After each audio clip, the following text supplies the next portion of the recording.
Hello friends, welcome back to this channel. Okay, તો આપણે ધોરણ 8નું ગણિત ભણી રહ્યા છીએ. એની અંદર સ્વાધ્યાય 6.1 જે છે એનો એક વિડીયો આપણે આગળ બનાવ્યો હતો અને આજે આપણે દાખલા નંબર 2 જોઈ રહ્યા છે, જેની અંદર કહેવામાં આવ્યું છે એવી નાનામાં નાની સંખ્યા શોધો કે જેથી તેને નીચે આપેલી સંખ્યા સાથે ગુણાકાર કરતાં મળતી સંખ્યા પૂર્ણઘન હોય. બિલકુલ સ્કીપ કર્યા વગર વિડીયો જુઓ મિત્રો, જેથી કરીને તમે પણ આવા દાખલાઓ સોલ્વ કરી શકો. ઓકે, તો લેટ સ્ટાર્ટ.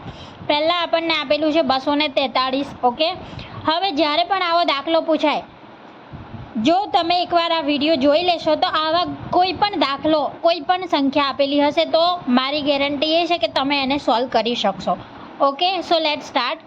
243 આપેલા છે તો એને આપણે કેવી રીતે કરવાનું છે? પહેલાં તો જ્યારે આવા દાખલા પૂછાય ત્યારે કશું જ નહીં, ફક્ત આપણે શું કરવાનું, અવિભાજ્ય અવયવો પાડી લેવાના. પહેલાં શું કરવાનું, અવિભાજ્ય અવયવ જે છે તે પાડવાના. હવે જો અવિભાજ્ય અવયવ પાડતા ના આવડતું હોય તો આપણે દરેક દાખલાની અંદર પાડીએ છીએ, જેથી કરીને તમને ખ્યાલ આવી જશે. ઓકે, અહીંયા જોઈ શકાય છે, પહેલા નંબરનો દાખલો સોલ્વ કરીએ. 243 આપેલું છે. ઓકે, હવે 243માં મને 3 દેખાઈ રહ્યું છે તો 2 વડે ભાગ નહીં ચાલે, 3 વડે ભાગ ચલાવવાનો ટ્રાય કરીએ. 3 વડે ભાગ ચલાવીએ તો 8 તરી 24 અને 3 એકા 3. ઓકે, ફરીથી 3 વડે ભાગ ચલાવીએ, 3 દુ 6 અને 3 સત્તા 21. ફરીથી 3 વડે ભાગ ચલાવીએ, 9 તરી 27. ફક્ત ઘડિયા આપણને આવડવા જોઈએ. 3 તરી 9 અને 3 એકા 3. હવે ઘનમૂળનો નિયમ શું છે કે કોઈ પણ સંખ્યા જે હોય છે એ કેટલી વાર આવી જોઈએ? 3 વખત આવી જોઈએ. અવિભાજ્ય અવયવ 3 વાર આવવો જોઈએ. અહીંયા આપણે જોઈ શકીએ છીએ, અહીં એકવાર જે 3 જે આપેલા છે એ 3 વાર થઈ જાય છે, મતલબ 3ની જોડી બની જાય છે. પરંતુ અહીંયા આપણે જોઈ શકીએ છીએ 3 અને 3 જે છે એ ફક્ત 2 વાર છે. અહીંયા આપણને હજુ બીજા એક 3ની જરૂર છે તો આ સંખ્યા જે છે પૂર્ણઘન બની શકે છે. બટ અહીંયા કેટલાની જરૂર છે? ગુણ્યા 3ની જરૂર છે. અહીં 3 વડે ગુણતા આ સંખ્યા જે છે એ કેવી બને? પૂર્ણઘન બને. ઓકે, તો આ એનો જવાબ છે. 3 વડે ગુણાકાર કરીએ આ સંખ્યાને તો આપણને પૂર્ણઘન મળે. કેમ 3 વડે? કેમ કે 3 જે છે અહીંયા ખૂટે છે. ઓકે, આવી જે 3ની જોડ બને છે એ 3ની જોડ પૂરી થઈ જવી જોઈએ, અને જેટલું પણ ખૂટે એના વડે આપણે ગુણાકાર કરી લઈએ તો જે સંખ્યા જે છે એ ઘનમૂળ થઈ જાય. ઓકે, બીજો દાખલો સોલ્વ કરીએ. બીજો છે 256. 256 જે છે એના અવયવ પાડીએ. 2 વડે ભાગ ચલાવીશું કેમ કે બેકી સંખ્યા છે. 2 એકા 2, 2 દુ 4, 2 અઠા 16. ફરીથી 2 વડે ભાગ ચલાવીએ, 2 છંગ 12, 2 ચોક 8. ફરીથી 2 વડે, જ્યાં સુધી બેકી સંખ્યા હોય ત્યાં સુધી 2 વડે આપણે ભાગ ચલાવી શકીએ છીએ. ઓકે, 2 તરી 6, 2 દુ 4. ફરીથી 2 વડે 16 દુ 32. ફરીથી 2 વડે 8 દુ 16, 2 ચોક 8. ઓકે, 2 દુ 4, 2 એકા 12. અહીંયા આપણે જોઈ શકીએ છીએ, અહીંયા 2ની એક જોડી મળી ગઈ એટલે કે 2નો ઘન મળી ગયો. અહીંયા પણ 2નો ઘન મળી ગયો.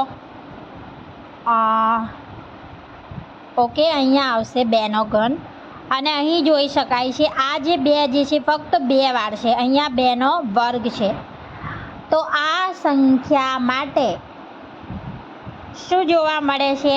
2નો ઘન મળે છે એક વાર, ગુણ્યા 2નો ઘન બીજી વાર, અને ફરીથી આપણને 2નો વર્ગ મળે છે. તો અહીંયા જે છે અહીં 2 ખૂટે છે. ઓકે, 2 ખૂટે છે. તો આ સંખ્યાને 2 વડે ગુણતા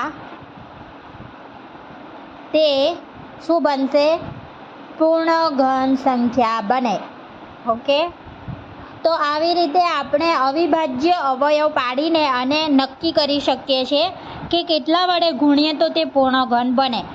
કંઈ જ નથી, ફક્ત અવિભાજ્ય અવયવ પાડીશું એટલે આપણને અહીંયા દેખાઈ જશે કે 3-3ની પેરમાં વસ્તુ મળવી જોઈએ. જે પણ અવિભાજ્ય અવયવ જે છે એ 3-3ની પેરમાં મળવો જોઈએ. અહીંયા 3 મળી જાય છે 3 વાર એટલે થઈ ગયું. અહીંયા 3 એક વાર ખૂટે છે એટલે 3 વડે ગુણીશું.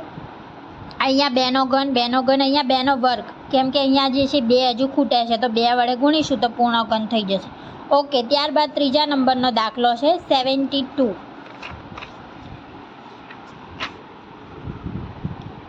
ત્રીજા નંબરનો જે દાખલો છે એની વેલ્યુ છે 72.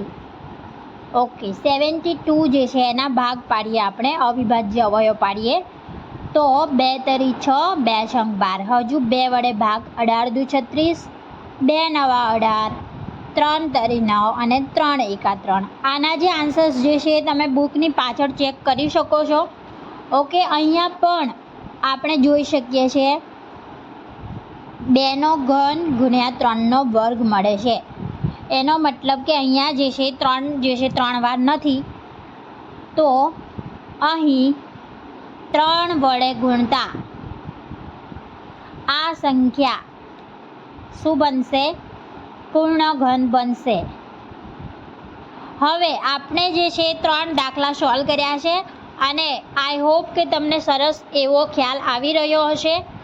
ઓકે, આખો વિડીયો તમે જુઓ જેથી કરીને તમને નાની નાની વસ્તુઓ અહીંયા બહુ જ બધી શીખવા મળશે કે અવિભાજ્ય અવયવો કેવી રીતે પાડવા. ઓકે, અને કેવી રીતે આપણે દાખલો સોલ્વ કરીએ છીએ. હવે દાખલા નંબર 4 જે છે અને 5 જે છે હોમવર્કની અંદર છે, તો આ 3 દાખલા જાતે સોલ્વ કરીને આ જે છે તમે સોલ્વ કરવાનો ટ્રાય કરો. ઓકે, ત્યારબાદ હું દાખલા નંબર 3 લઉં છું. અહીંયા જોઈ શકાય છે દાખલા નંબર 2 જે છે એના ટોટલ હતા 5 દાખલા. ઓકે, એની અંદર મેં આ 3 દાખલા સોલ્વ કર્યા છે અને ચોથો ને 5મો તમને હોમવર્કની અંદર આપ્યો છે. એ શોધવાનું છે કે કઈ સંખ્યા વડે ગુણતા તે પૂર્ણ વર્ગ સંખ્યા બનશે. સેમ આ જ મેથડ રહેશે બધાની અંદર. ઓકે, અને દાખલા નંબર 3 જે છે એને હવે આપણે સ્ટાર્ટ કરીએ. એની અંદર પૂછવામાં આવ્યું છે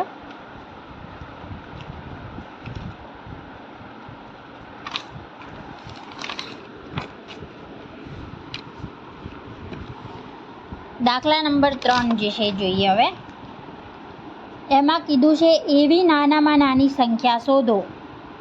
એવી નાનામાં નાની સંખ્યા શોધો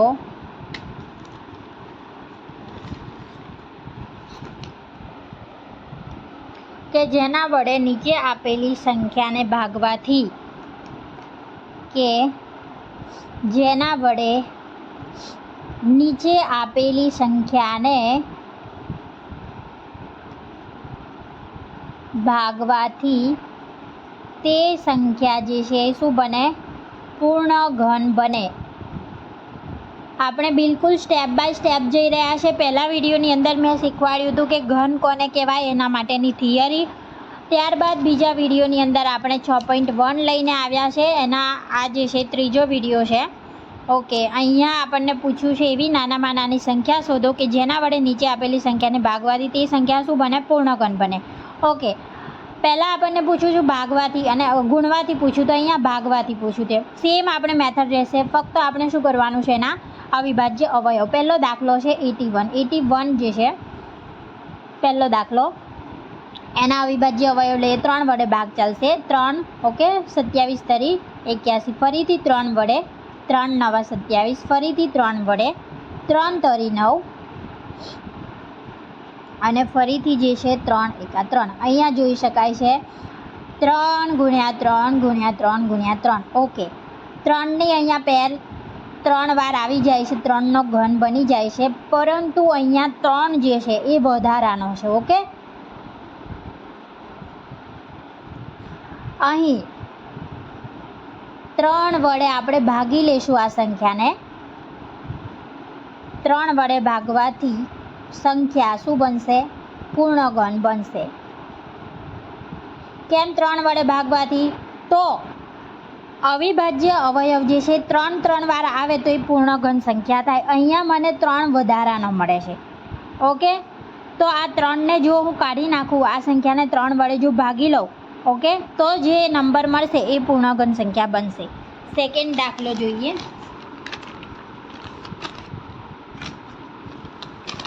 સેકન્ડ છે 128.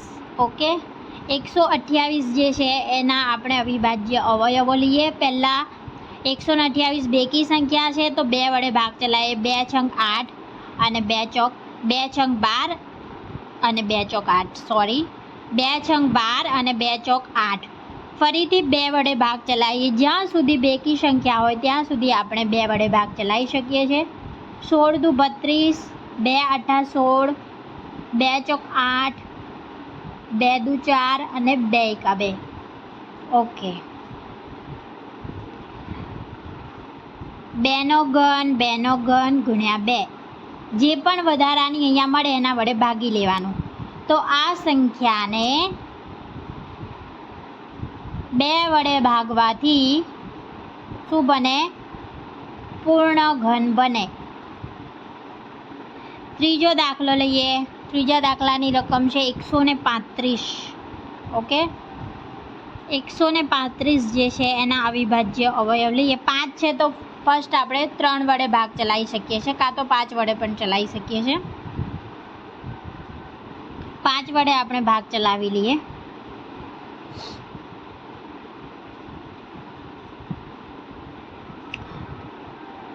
ત્રણ વડે પણ ભાગ ચલાવી શકીએ છીએ. 3 ચોક 12. ઓકે, કેટલા વધ્યા? 15. તો 3 પચા 15.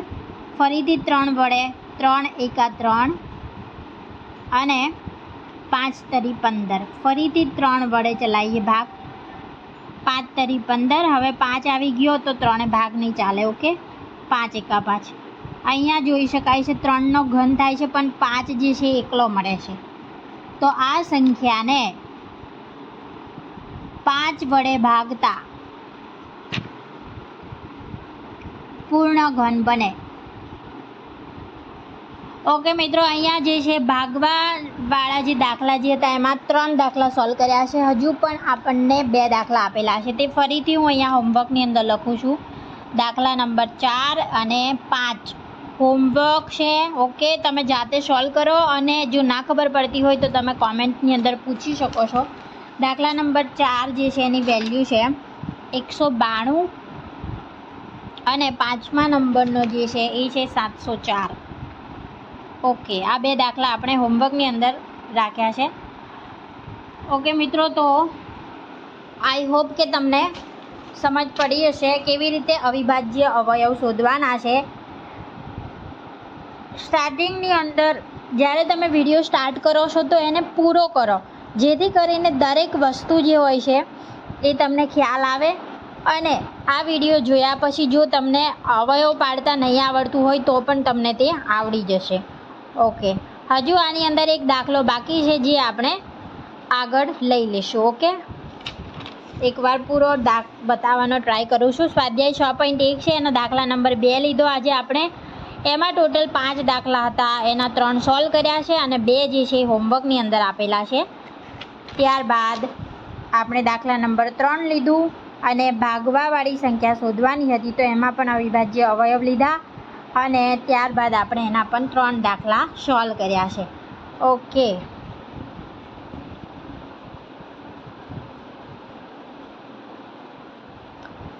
મેથ્સની અંદર આપણે થોડું ઘણું જે છે જાતે પણ સોલ્વ કરવાનો ટ્રાય કરવો જોઈએ, કેમ કે દરેક વસ્તુ જો આપણને એવી ને એવી મળી જાય તો આપણું માઇન્ડ જે છે એ પછી વિચારી નથી શકતું. ઓકે, તો એટલા માટે મેં તમને પહેલાં સમજાવ્યું છે અને પછી 2 દાખલા તમને પણ કરવા માટે આપ્યા છે, જેથી કરીને તમે પણ સોલ્વ કરો અને મેથ્સની અંદર જેટલું પણ આપણે માઇન્ડને કસીએ છીએ એટલું માઇન્ડ આપણું એક્ટિવ થાય છે અને વિચારતું થાય છે. ઓકે, અને મેથ્સ જે છે આપણે સમજી શકીએ છીએ. So maths is not hard. Okay, જેટલું પણ આપણે સોલ્વ કરીએ છીએ, જેટલા દાખલાઓ જેટલી પ્રેક્ટિસ કરીશું એટલું જે છે આપણે વધારે કરી શકીશું. Okay, thank you so much. અને જો આ વિડીયો તમને ગમ્યો હોય તો વિડીયોને લાઇક શેર કરો, જેથી કરીને બીજા તમારા ફ્રેન્ડ્સ હોય તેમને પણ હેલ્પફુલ થઈ શકે. અને આ જે ચેનલ છે એને સબસ્ક્રાઈબ કરો. Okay, thank you so much.